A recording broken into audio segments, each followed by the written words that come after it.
Hello and welcome to the third and final video in the 2025 Law Insights series. My name is Marie Sparks. I'm the Head of Business Development, Marketing and Communications at the LCIA, and I'm also a committee member with London Arbitration Week. So this episode differs slightly to the other two in that it takes place after the inaugural week, so it gives us a good opportunity to reflect on the success of the week and also discuss how to evolve LAW for 2026. I'm really pleased to be joined today by Frederico Singarajah and Paula Hodges KC. Frederico is one of 3 directors of London Arbitration Week and is also an arbitrator and barrister at Gatehouse Chambers. Paula is an independent arbitrator, honorary vice president of the LCIA Court, and one of 4 patrons for London Arbitration Week. So thank you both for joining me today, particularly after such a busy week last week for London Arbitration Week.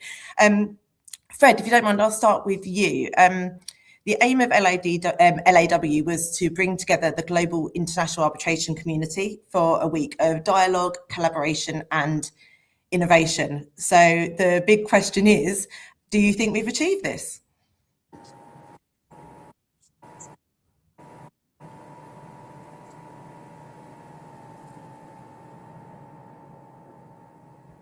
Well, I think Fred is actually struggling to hear me. Paula, I'm assuming you can hear me at the moment? Yes, I can hear you, Marie. Shall I give you my thoughts? That would be fantastic.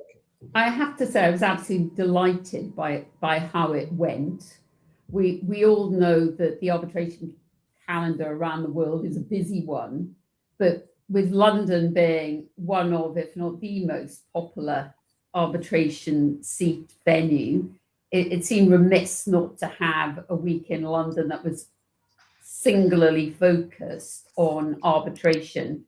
And to have achieved that with great quality events across the board and delegates from all over the world, I think it was over 44 countries, I think was a spectacular success. It looks like Fred might be back with us, and I'm sure he'll have some views too. Hi, I hope you can all hear me. Apologies for the technical difficulties. It's the nature of these webinars and live streams. Yeah, so look, I think we set out intending to have a dedicated week in London as the end of the year, just before Christmas, which quenched the thirst of the arbitration community. And we felt that there was a gap that London didn't have a dedicated arbitration week-long event. So we did that. And, you know, first of all, we got the committee together, and the response as to whether or not we needed an arbitration week in London, I think was answered by the people that we got involved.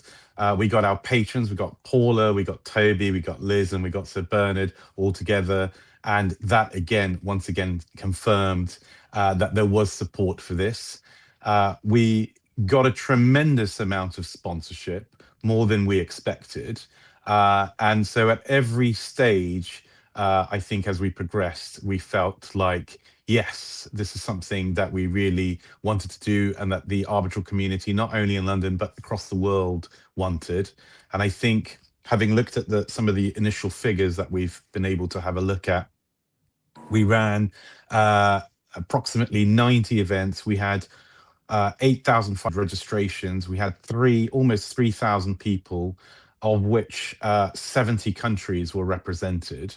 And certainly from the anecdotal evidence and the conversations I had throughout the week, the Canadians loved coming to London this time of year. We had a huge contenders from all round. Lots of people who came straight out from Dubai Arbitration Week, quite a few Americans, quite a few people from Asia. I know that we had 3 foreign language events. So we had a francophone event, a Hispanic event, and a lusophone event. And all of those rooms were crowded, and the majority of all of the events on Tuesday and Thursday, and indeed the university events, were all packed out as well. So certainly all the initial feedback that we've had sponsors already indicating in the first week that they wish to be a sponsor next year, especially platinum sponsors, gold sponsors, silver sponsors who now want to be gold sponsors. So I think certainly the initial response has been incredibly positive. And Marie, you'll know we had our committee dinner at the beginning of this week. And again, I think despite the tremendous amount of work that goes in it to organizing such a thing, the spirits in the committee were that, what a lovely bunch of people we're all working with. And as corny as it is, the people really do make the difference. We have fantastic patrons and our partners, sponsors, all our delegates who traveled far and not so far to come and be with us. It's been a really, really great response so far. Yeah, I think you're right, Fred. I think it certainly surpassed our initial expectations of what we would get, and the engagement from sponsors has just been fantastic, and we look onwards until next year. Paula, you played a really significant role as one of our patrons in chairing the flagship conference on Wednesday. As the centrepiece for the week, what stood out to you most about that event? Well, I think we got off to a great start with our keynote speaker, Stavros Spekalakis, who reminded everyone how important having rule-based justice around the world ensures world peace, successful trade relations, and in these times where the rule of law is being attacked in various jurisdictions, some developed, some not, that really arbitration needs to make sure that we are doing everything we can to maintain and preserve global dispute resolution options. Now, Stavros didn't give us his view of what action needed to be taken, but said he was certainly going to think about it. So let's hope he comes back next year and tells us. But a similar theme was picked up by a very passionate panel just after lunch, if you remember, who really threw down the gauntlet to all stakeholders in arbitration to do all we can to uphold the rule of law, to uphold international justice, wherever that may be, which I thought was a really good rallying call for everyone. Then other highlights that we certainly heard about new developments around the world. Obviously, the new Arbitration Act in the UK was discussed. We heard that you can serve proceedings in Hong Kong via an SMS these days, which I found very surprising.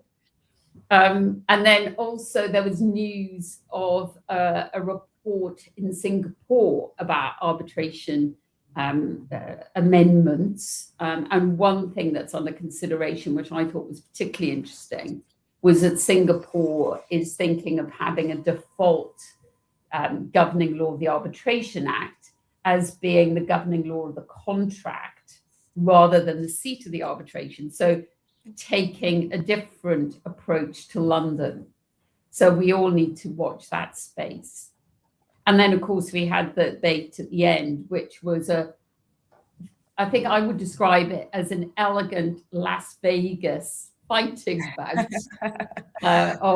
to debate whether memorials or pleadings should succeed. We even had one of the contestants giving up his submissions as a poem, which was great, and Sir Bernard with his happy mallet trying to keep control. So yes, it was a great day, but I won't say any more. There was a lot more that was discussed, but I'm sure you've got other questions, Marie. Yeah, excellent. And you're right, there were some real impassioned speeches during the day and quite a lot of different variety of content. And we have recently surveyed some of the attendees, and whilst it is all positive, it's quite nice to see that everyone's got a different favourite panel, which I think just reflects the diversity of the topics that were covered on the day. Fred, there are, I think, more arbitration weeks than there are weeks in the year. What do you think it is that made law, stand out in front of that crowded arbitration week space? What makes it so special? I mean, I think it's for the delegates to answer that question, really. Most of the ones I've spoken to have already said, yeah, we really look forward to seeing you next year. So I think it'll be a variety of different things to different people. I'll add to Paula's answer on what made the flagship. And contrary to popular belief, I would say actually the catering was pretty good. And London is not necessarily known for having the greatest food historically. However, that takes me to your question is, why come to London when there's an arbitration week pretty much every week in the 52 weeks there are in the year? I think probably for the same reasons that make London London, for the same reasons that people want to have a presence in London if they're arbitrating, whether that be as law firms, as experts, as arbitrators. London is this really special place. It has this incredible contradiction of sort of history and modernity. We are one of the old arbitration centres. We are, for all ends and means, the home of maritime arbitration, insurance arbitration, construction arbitration. We hold amazing specialisms for reasons of history and accident and all sorts of other great things. And people like to come here. It's an odd little city. Doesn't necessarily properly reflect England or United Kingdom as a whole. It's almost a little bubble. It's incredibly dynamic. There's a whole host of diverse nationalities and cultures that live here. It is a wonderful place to come and visit. Our restaurants are great now. The fact that we held the main event in the Guildhall and there were events going on in the Inns of Court and in all sorts of historical facilities, and people can wander around. We had the good luck of having relatively good weather, so therefore people could wander around the city, which is always a treat. We had these marvelous umbrellas, which when it did actually rain, you could use them to get around as well. And I think London Arbitration Week worked for those reasons, but also because we really took quite a bit of care. I mean, everyone on the committee is quite experienced, and we've been to many conferences ourselves. We took a lot of care in, for example, making sure that the attendees at the flagship conference were a good spread of the demographic, including senior lawyers, junior lawyers, experts, all sorts of arbitrators, counsel. We really favoured international visitors. We really want to promote, as I mentioned, that the 3 foreign language events. We want to increase that next year. We'd like to have Arabic language events. We'd like to have Chinese language events. So if anyone watching this is interested in organizing one of those, do get in touch. We know that there are so many international arbitrations in London. In fact, London, I've probably worked in, I think I worked out over 350 arbitrations as counsel and coming up to 50 as arbitrator. I've only ever done one domestic arbitration. It's a place where international arbitration really does go on. And so we already have all these nationalities acting as in arbitrations in real life. So we want to reflect that in the content of both the delegates and the topics that are discussed and ventilated. Yeah, I think we took a long time in trying to get the best from other arbitration weeks, but also adding our own spin on it and learning from things that we'd been at. I know the event hosts, it was a really highly curated program. We carefully considered making sure there wasn't overlapping topics and making sure that those rooms were full, so not allowing too many competing events at the same time. And I think that was something that stood out to me. And I'd say whilst others really actively encouraged people to collaborate on events, I don't think we made that a stipulation, but it was really pleasing to see how many people came together for different events. The LCIA was involved in an EDI event on the Tuesday evening, which was an arbitrivia social event, and that brought together arbitral women, open arbitration, lots of other EDI inclusive programs, and that was just a really great room full of energy and full of collaboration, which was fantastic. finally, and we still do have a bit of time, but obviously the first week of the first year has exceeded our expectations, but I know that we don't want to be complacent about that, and we're also looking to build to next year on the success. We are, as a committee, receiving feedback, and we're looking ahead to next year. But from your perspective, both Fred and Paula, what do you think are the key things that we could do to deliver an even better event in 2026? Paula, you first, ladies first. Oh, thanks, Fred. I certainly think that we should maintain a very similar approach to this year. And from what delegates told me, they love the mix of the historic venue in the Guildhall, but the style with which the conference was delivered, and the transformation of the conference hall into that wonderful party atmosphere for the 25th anniversary of the LCIA in the evening. A lot of people were really impressed by the sophistication of the event. So I would certainly think the overall approach should be the same. It should be singular focus on arbitration, quality events, making sure that there isn't repetition, as you say, Marie, and thinking about themes that are going to attract people from all around the world, because the beauty of arbitration is that we share ideas and thoughts and practices, and we should continue to do that. One thing I thought was missing from the flagship conference was delegate participation. I know timing was tight, particularly because of the need to change it round for the party in the evening, but arbitration practitioners like to contribute, and I think we should make sure next year that there's time for Q&A and for people to express their views. Yeah, I think we would probably all agree with that. And actually that led me to think about another role that you played within the week, actually, Paula, which was co-chairing one of the sessions at the LCIA Tylney. And that is very much a popular form that is delegate-led, really, by their contributions. So I think whilst we didn't have that in the flagship, I think it was a really good way to round out the week, was for getting that feedback. You've been involved for quite a while. What is it you think makes that quite special, Paula? I think the LCIA Tylney format is special because although there are overall themes, delegates are invited to pose questions, raise themes, and then on the day, the co-chairs choose which questions, themes to raise.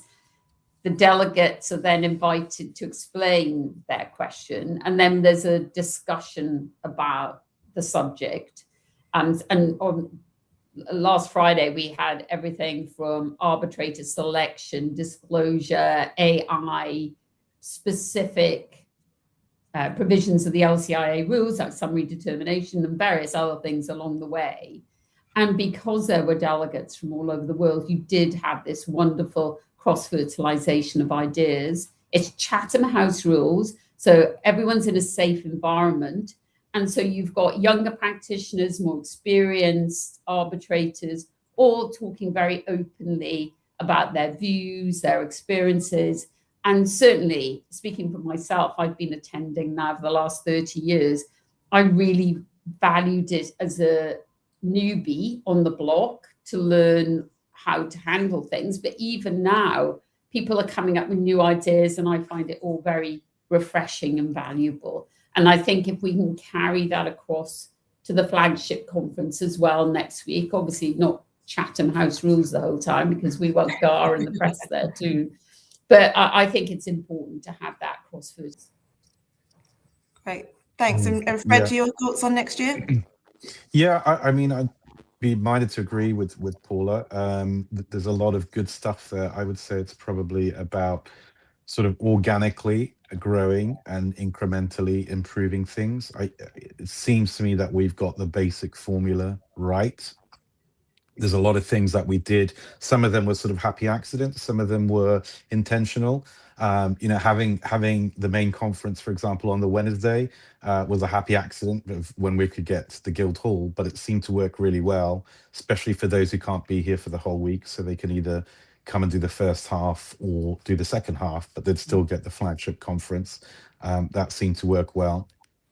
Having the universities, we got lots of feedback about having the universities involved and having a day for academia. We hope to expand that potentially next year, maybe have that both on the Monday and the Friday, so there's alternatives to the LCIA and the GAR events. We'd like to improve the functionality on the website. I think year one we did very well, and we got a lot of compliments on both the appearance and the functions of the website. That, of course, caused a lot of extra work for us in the back end, and we hopefully, if we can relieve the committee, because we're all volunteers from doing that kind of work, then we can focus on more value for the delegates, the sponsors, and the participants. And, you know, we're taking, as Marie said, all the feedback now. We'll go through all of that feedback. We'll be tweaking the sponsorship packages and hopefully maybe making some minor changes to improve them. So that will open up next year. We'll obviously have a lot more lead time next year. So things like getting delegates confirmed as to their places in the flagship, getting all the sponsors their events so that they can get their priorities, and then opening up to anyone who just wants to host an event. We're looking to maybe make it slightly bigger, but not too big. We got fantastic feedback from the event hosts that in the great majority of the events, rooms were absolutely full, and in many of examples there was a standing room only at the back, and that's what we'd like. I think we'd rather have not enough room and leave people wanting more than to have empty rooms, because that doesn't really work for event hosts and organizers and sponsors. So yeah, we'll take all the feedback into consideration. We'll have a good reflection, and then we'll see how we can improve. I think the biggest challenges for us will be topping the theme and the format of the flagship, because that's the one that we organize and we take full responsibility for. And it seemed to be such a great success, as Paula said, especially Bernard's fantastically dramatic finale, which is exactly what you need at the end of a long legal conference to lift everyone's spirits. And then the transformation of the room into what looked like somewhere completely different. But the opening party as well, I really thought, you know, the little touches like the ice cubes and the puddings and the baubles on the Christmas tree. Even as a committee member, I thought it was really nice to have some surprises that sort of hit us at that opening drinks, which is great. But I think you're right. We are in a lucky position to sort of be a victim of the success of the flagship, and for that to challenge us for next year, whilst also wanting to maintain that quality in those full rooms throughout. So thank you both for joining me today, and for obviously all your efforts in the lead up to the week. A thank you to all the sponsors, the event hosts, the delegates, other patrons, attendees and committee members. We definitely couldn't have achieved this without it being a full community effort, and we do appreciate that. A note for the save the date for next year is it will be the 30th of November 2026 until I think it's the 4th of December, if I've got my dates right. Do visit our website, we'll be updating that in due course, and thank you again. Thank you. Thank you, Marie. Thank you, Paula. Thanks to everyone. Thank you. Bye.